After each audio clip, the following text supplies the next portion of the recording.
C'était une torture d'État et qui ne datait pas du tout de 1957, la bataille d'Alger, entre guillemets, ou de 1954, le début du soulèvement. Ça datait de 1830, les débuts de la colonisation. La torture était un mode d'interrogatoire dans les PC de gendarmerie et dans les commissariats. Et on nous basculait la tête dans la baignoire. On ne pouvait pas respirer, on était obligé de boire ça.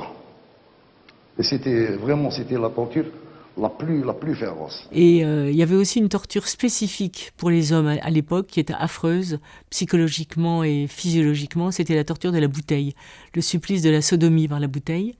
Et le viol des hommes, donc, dont on ne parle jamais, a été très très fréquent en Algérie pendant l'occupation française.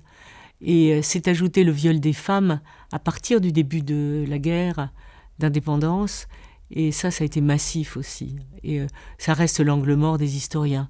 Je le rappelle souvent, mais on n'a évidemment pas d'archives là-dessus, pas d'archives militaires.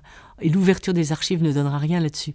Les archives privées, oui, parce que dans les journaux de bord des anciens appelés, j'en ai lu beaucoup de témoignages sur les viols. Et moi, personnellement, par exemple, je connais une famille où sur 8 filles, 6 ont été violées et la dernière avait 7 ans.